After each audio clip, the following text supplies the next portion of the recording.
Olá! Bom dia, boa tarde, boa noite. Eu sou a Melinha do SUS. Primeiramente, vivo o SUS. Segundamente, hoje a gente vai conversar um pouquinho sobre ciúme, sobre complexo de Édipo, narcisismo. E eu vou responder algumas perguntinhas que vocês me mandaram ali no Anônimo, que eu achei perguntas incríveis. Encontrei ali perguntas incríveis, que vai gerar um debate muito interessante. Um debate, no caso, eu aqui sozinha, né? Eu e eu, porque é um podcast. Mas depois a gente conversa, né, em outros canais. E as referências que eu uso para fazer esse podcast são os próprios textos do Freud, né? O vídeo do Christian Dunker, que é Ciúme, inclusive recomendo demais, ele é um vídeo incrível. O canal é incrível. E o livro A Cura do Ciúme, de um psicoterapeuta, Robert Leahy, se eu não me engano é assim que se pronuncia o sobrenome dele, que ele é especialista em TCC, o que vai um pouquinho, né, alterna um pouquinho aqui o nosso trabalho, que é com psicanálise. Então, todo o meu repertório, o meu arcabouço teórico aqui é com base na psicanálise. Eu vou mencionar um pouquinho a TCC, que tem algumas propostas interessantes para resolver a questão do ciúme, né, para melhorar o diálogo, para melhorar a convivência, né, para melhorar os acordos entre os pares. Então, e sobre o ciúme, tá? É muito comum que tanto pessoas, tanto indivíduos quanto sujeitos, quanto casais procurem um divã, procurem a psicanálise por conta de ciúme, né? Considerando que ciúme é uma emoção humana, é uma emoção muito comum, como medo, como amor, é um afeto muito comum, né? Lembrando que afeto, a palavra afeto na psicanálise não é apenas sentimentos bons, mas são emoções, no geral, né? Então, o ciúme ele é um afeto que ele ocorre, né, em praticamente todo mundo. E depois a gente vai comentar, tá, mas eu não sinto ciúme, então o que acontece comigo? Aí a gente já vai chegar neste ponto daqui a pouquinho, tá bom? O ciúme ele pode ser bem transtornante, né? Principalmente quando ele toma proporções assim, que ele vira uma grande pedra no sapato, né? Tem 3 tipos de ciúme aqui, que estão no material do Freud e no vídeo, né, que eu usei de referência também para conversar com vocês, que seria o número 1, tá? O ciúme concorrencial, que geralmente é o ciúme mais normal, ele é o mais esperado, ele é a ocorrência mais geral, assim. O ciúme projetivo, né, que ele já causa um pouco mais de dano, e o ciúme delirante.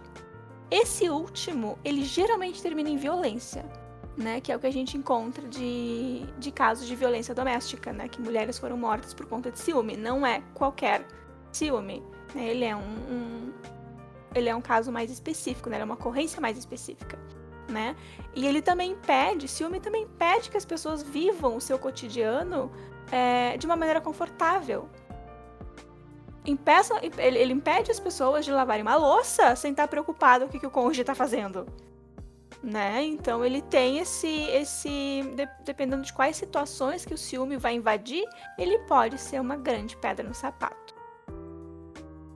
Todo mundo lida meio mal com o ciúme, assim, né? Já que ele alcança ali ações, ele alcança partes da psique que são bem reprimidas, assim, né? São bem repreendidas. Né? Então, quando a gente tá com ciúme, tá? Como o Christian Dunker comenta ali, quando a gente tá com ciúme, né? Nós nos deparamos, assim, com 2 questões, tá? Tá bom, então, agora eu estou com ciúme, o que aconteceu? Será que eu perdi a capacidade de causar desejo no outro? O ciúme, ele é um tripé, assim, o ciúme envolve 3 pessoas. Inveja e ciúme andam muito, muito juntos. Tá? Porque tu tem inveja daquela pessoa que seria o objeto de desejo da pessoa que tu gosta, daquela pessoa do teu cônjuge, né? Por exemplo, eu invejo aquela pessoa a atenção que ele ou ela tá dando pra ela e que não tá dando pra mim. E daí logo eu tenho ciúme daquela pessoa, porque primeiro eu tenho inveja. Não necessariamente, às vezes, né, a ordem aqui não altera os resultados, enfim. Mas geralmente acontece a inveja primeiro e depois vem o ciúme. Né? E aí depois, quando a gente se dá conta que a gente tá com ciúme, tu pensa assim, o que a gente vai fazer com ciúme? Já que é algo que eu não posso sentir, já que é algo que é proibido, que todo mundo diz que Ninguém conversa sobre o ciúme, ninguém tem acordo sobre o ciúme, todo mundo só diz categoricamente que ele é inútil, que ele não presta, que ele acaba com relações, e eu não tô dizendo que isso não é verdade, mas e que ninguém tem uma conversa aberta e franca sobre, ok, você está sentindo ciúmes, é uma emoção normal, vamos conversar sobre isso, né? Então, até porque o ciúme, ele mostra uma vulnerabilidade muito grande, muito grande. Pode ter certeza que se o sujeito, ele sente ciúme de um objeto, ele sente ciúme de uma pessoa, ele tá demonstrando ali uma vulnerabilidade, né? E daí o Freud aqui, ele vai separar nos 3 tipos de ciúme que eu comentei, tá? O primeiro, concorrencial, tem a ver, assim, com algum desdobramento, tá? De um afeto mais simples, tá? No caso, a inveja, né? Uma descoberta que aquela outra pessoa tem algo que eu desejo, é algo que eu gostaria de ser, algo que eu gostaria de ter, né? Ela é bem desorganizadora, tá? É um momento, assim, que tu te dá conta disso, que é um momento bem desorganizador da psique, né? Que a gente se dá conta que eu não sou o centro, né? Nem tudo depende de mim, as coisas não começam em mim, as coisas não terminam em mim, né? O Lacan vai associar a inveja a um complexo de intrusão, tá? E isso eu tô citando, agora eu vou começar a citar ali o Christian Dunker. Ele fala que aí o meu narcisismo e o entendimento de que eu era bom o suficiente para os meus pais se vê muito questionada. Meus pais quiseram algo além de mim. Por exemplo, quando tem um irmão. A inveja envolve 2, o ciúme envolve 3, né? Eu sinto ciúme porque eu atribuo ao outro. Eu estou supondo que faz com que um terceiro escolha privilegiadamente este outro e não a mim. Então, aqui, em termos de desejo, de gozo e de amor, ou amor, né? No caso, são essas três questões, né? A gente tem ciúme de uma pessoa porque tu tá amando uma terceira pessoa e tu não tá me amando, né? Então, mediada pelo afeto do ciúme, que é concorrencial e um afeto muito importante, não estou garantindo por quem eu sou, não estou garantido por quem eu sou. As relações precisam se movimentar, né? Aí, justamente agora, eu quero comentar a parte daquela pessoa que não tem ciúme, tá? Que encontrou pacificação pro narcisismo dela, né? Então ela pegou aquele investimento dela, pegou o narcisismo dela e diminuiu, assim, a potência transformadora, por exemplo. Então é um certo rebaixamento do trabalho para conquistar o outro.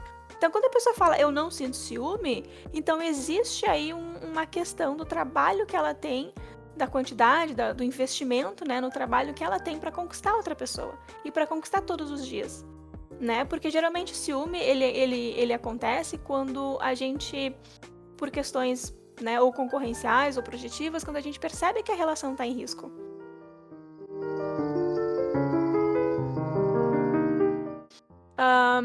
O amor ele tem uma potência de transformação, né? Porque o amor quer movimento. O amor quer conquista, o amor quer mais, né? Ele quer mais significado, né? Por isso que ele está sempre na busca dessa movimentação, né? Ele é um amor que está articulado com desejo. E aqui fecha a citação do professor Christian Dunker, né? Que inclusive indico muitos vídeos dele para vocês. Ele tem um sobre traição, que vai ser o próximo tema que eu vou conversar aqui, né? Agora, né? A segunda parte, os ciúmes projetivos. Tu começa a desconfiar que o outro tá me traindo. É quando começa aquela desconfiança e não a certeza. A certeza é do ciúme delirante. Mas a projeção de que o outro tá me traindo. Então eu começo a desconfiar que o outro tá me traindo, né? E justamente isso, projeção, tá? É quando a gente não consegue lidar com o afeto da gente, tá? E para resolver esse conflito entre a gente, tu coloca isso no outro. Então, talvez, tá? E eu não tô generalizando aqui, isso é um comentário, né, da literatura, de que há uma vontade, se tem horror a alguma coisa, tem desejo. Então, se tem horror à traição, existe um desejo por trás, de alguma fantasia, de alguma coisa que talvez não esteja nem no consciente, né? Talvez ainda esteja ali não tenha chegado à consciência, né? Então é um estado muito inquietante, né? A gente se sente muito inseguro em relação ao outro, mas muito inseguro, porque tu olha assim, tu pensa que tu vai me trair, Quem são essas pessoas que tu conversa? Tu vai me trair. Então, justamente, é uma projeção. Existe um desejo de olhar pro lado. Aí, sabe? E aí, tu joga... O outro tem que ser desejante como eu. Sabe? E aí, a partir disso, é o que vem o problema mais sério do ciúme, é quando se começa a viver essa relação com provas de amor. Então eu vou excluir todas as pessoas da minha vida. Então, essas restrições se tornam provas de amor, que na verdade são provas de autossabotagem, né? São provas de autodestruição. A segunda parte, tá, do ciúme delirante, que ele é mais que projetivo, né? Ele é uma certeza. Porque o projetivo ali, ele é baseado no talvez. Mas o delirante, ele é uma certeza. Ele é quase uma instrumentalização da culpa que o sujeito já tem. Sabe? Então ele é uma obsessão com uma terceira pessoa entre a gente. Né? Então é a terceira pessoa realizando uma fantasia minha. Sabendo das suas fantasias anteriores. Sabe? Tipo, eu faço questão que aquela pessoa me conte coisas do passado dela, da vida sexual dela do passado, porque eu tô alimentando ali a minha fantasia. Né? E assim, a chance de um ciúme delirante terminar em violência, evoluir para violência, é o que geralmente ocorre, tá? Essas fantasias, então até o professor coloca ali, são fantasias intrusivas, não são egocintônicas. Egocintônicas é quando tu percebe o que está acontecendo. Quando é intrusiva, a gente não percebe o que está acontecendo. Então tem sujeitos que respondem esse ciúme com violência. No caso, entre aspas, para se defender daquele mal que está ocorrendo, né? Ele é um ciúme que ele evolui muito mal. Tá? Ele não é aberto à conversa, ele não é aberto a nenhum acordo ou a nenhum combinado. Então, é assim, né, que ele acontece dentro da cabecinha ali das pessoas.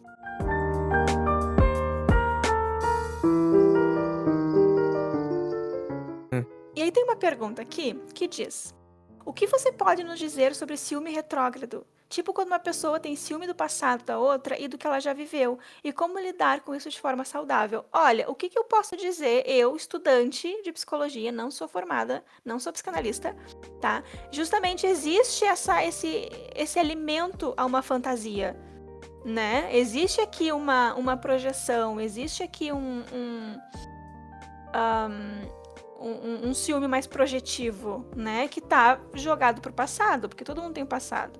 Como que lida com isso de uma forma saudável? Eu aconselho, na verdade, para tudo, tá? Eu aconselho terapia. E assim, é um ciúme que ele ainda é conversável, ele ainda é acordável, ele ainda é discutível, né? Ele não é um ciúme delirante que tu tem que ter uma medida protetiva, né? Ou um ciúme mais leve, né? Como o ciúme lá de ocorrência, né?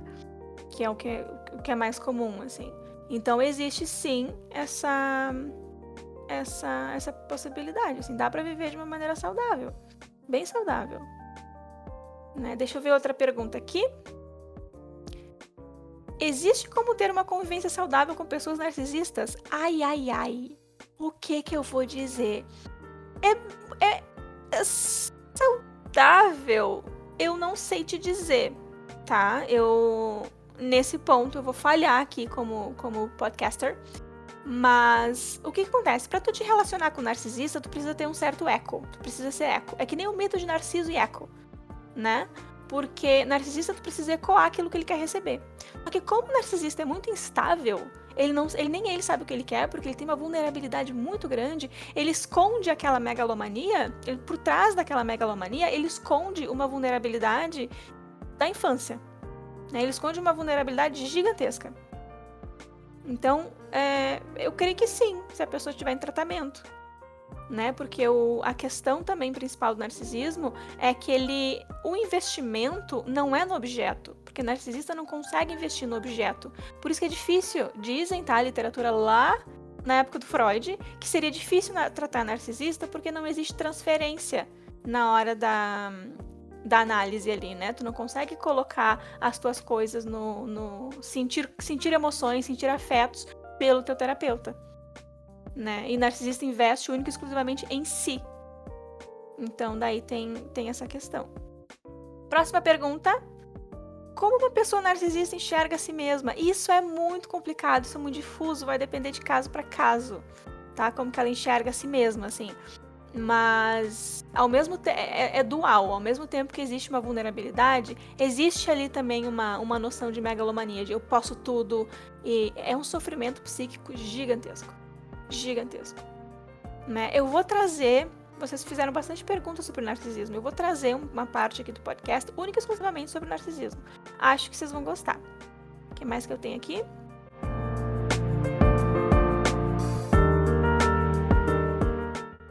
Então, galera, as perguntas aqui foram bem focadas na questão do narcisismo, tá? Então, eu vou fechar esse podcast aqui com o ciúme e na semana que vem eu trago uma outra fala só sobre narcisismo, tá? Eu não vou, porque senão eu vou me alongar muito e eu gosto de ter bastante referência para trazer para vocês depois. Né, porque vocês também possam pesquisar e saber de onde que, né, a fonte não é voz da minha cabeça, a fonte não é Arial 12, né? Então, é o que eu quero fazer. Então, semana que vem eu trago mais coisas sobre narcisismo, tá? E também teve uma pergunta aqui sobre o complexo de Édipo.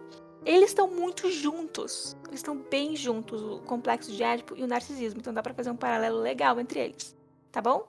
Então, semana que vem, ou na outra, eventualmente, vocês vão ouvir um segundo podcast, um segundo Devaneios da Milinha, tá? Que vai hablar sobre esses temas aqui que vocês tiveram bastante curiosidade, tá bom? E eu vou lançar alguns materiais também durante a semana, tá? Então fiquem ligados aí, ouçam o osso, curtam, compartilhem, né? Porque o osso é forte em todos nós.